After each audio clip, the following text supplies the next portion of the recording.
back, everybody. This is Ben from the Toy Box Gamer, a channel dedicated to things from the 90s and taking them off the shelf, dusting them off, and really making fun of their hair. This week we're going to talk about Teddy Ruxpin. You know, personally, I never had one growing up, but I knew some people that did, and I have a little bit of memories of maybe playing with them when I was a kid, but yeah, there was a lot of history involved with Teddy Ruxpin. It was very popular back in the day, and before we get into that, if you like this channel, please subscribe, and that way you can be notified for other videos that come out in the future. And that will move us right into our segment where we talk more about the history of Teddy Ruxpin. Before we begin, I just want to give a special shout out to Ajax, who gave this topic as a suggestion. So if you guys have any suggestions and topics you want me to cover, comment below.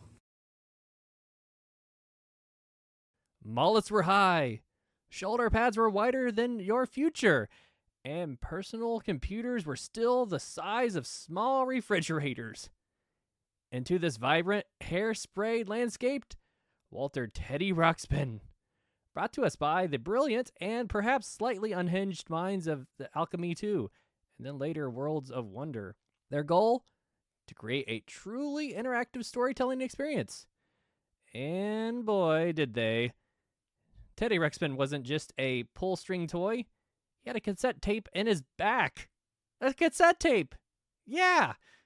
For those of you who grew up with Spotify, imagine a world of plastic rectangle that played music, and you had to physically push it into a slot.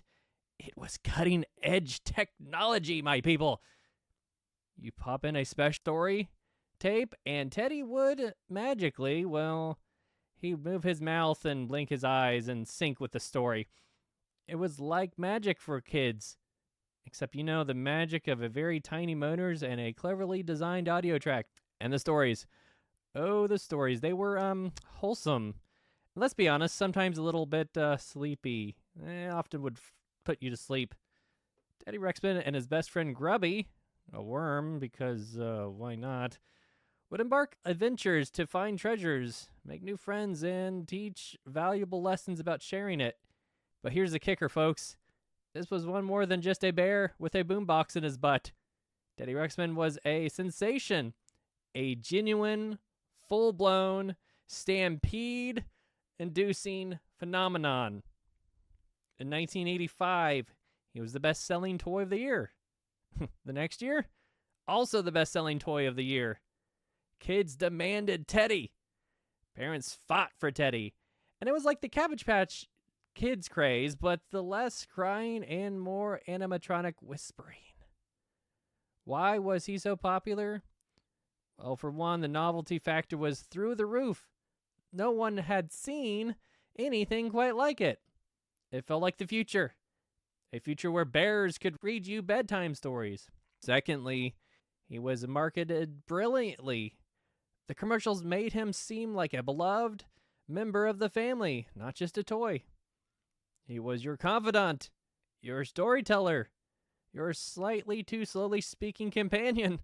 But as with all great empires built on plastic and pre-recorded novelties, cracks began to show.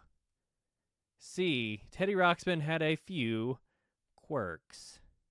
What were Teddy's quirks? Quirk number 1, the tapes. While revolutionary, those cassettes were a pain. They could get chewed up, tangled, and sometimes, if you weren't careful, Teddy could start speaking in chipmunk voices. Quirk number 2, the batteries. Oh, the batteries. Teddy was a hungry, hungry bear. He needed a lot of C batteries, and not just any C batteries. He craved the good ones, expensive ones. Parents probably spent more on batteries than they did on the bear itself. Quirk number 3, the maintenance. Teddy Ruxpin was a delicate flower. His motors could be jammed. His internal writing, a labyrinth of tiny wires and gears, was prone to, well, things happen. You'd often find him with one eye stuck open and his mouth prominently agape. It was like he was going crazy at times. The decline and return of Teddy Ruxpin. And then the ultimate nail in the spin coffin, the competition. The toy industry is a brutal, unforgiving beast. Other companies saw Teddy's success and thought, hey, we could do that for probably a lot cheaper. And so the market was flooded with imitators. By the 80s, the novelty wore off. Kids moved on to Ninja Turtles, video games, and presumably slightly less battery incentive forms of entertainment. Worlds of Wonder, the toy company behind Teddy, went bankrupt in 1988. A sad end to a toy that had brought so much joy and so many trips to the battery aisle. But wait, is that the faint sound of a slightly crackly animatronic voice in the distance? Because like a technological zombie, Teddy Ruxpin returned. Over the years, there have been several attempts to revive our beloved bear. The 90s saw a redesigned, more streamlined Teddy, with a cartridge slot instead of a tape deck. Because, progress, I guess. Then in the 2000s, he came back with CDs. Yes, physical discs. Because nothing says future like a fragile, scratch-prone disc. Am I right? And most recently, in 2017, Wicked Cool Toys unleashed a Bluetooth-enabled Teddy Ruxpin. That's right, modern technology. You could connect him to your phone.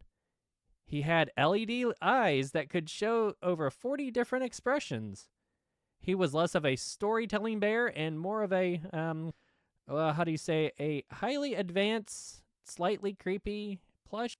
Now, while these new iterations try their best, they never quite recaptured the magic of the original. Maybe it was the nostalgia. Maybe it was just the sheer audacity of the animatronic bear in 1985. But the original Teddy Ruxpin holds a special place in the hearts of those who grew up with him. He was a symbol of innovation, even if the innovation involved a lot of tape rewinding and battery swapping.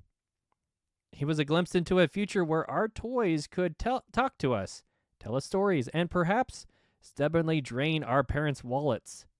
So the next time you hear about an old Teddy Ruxpin, don't just dismiss him as a dusty relic. Remember his legacy. Remember the joy he brought. Maybe, just maybe, check his battery compartment. You never know when he might have one of the last stories to tell, or the last demand for C batteries. That's all the Ruxpin revolution we have for today, folks. Well, that was fun going over the history of Teddy Ruxpin. I hope you all enjoyed it.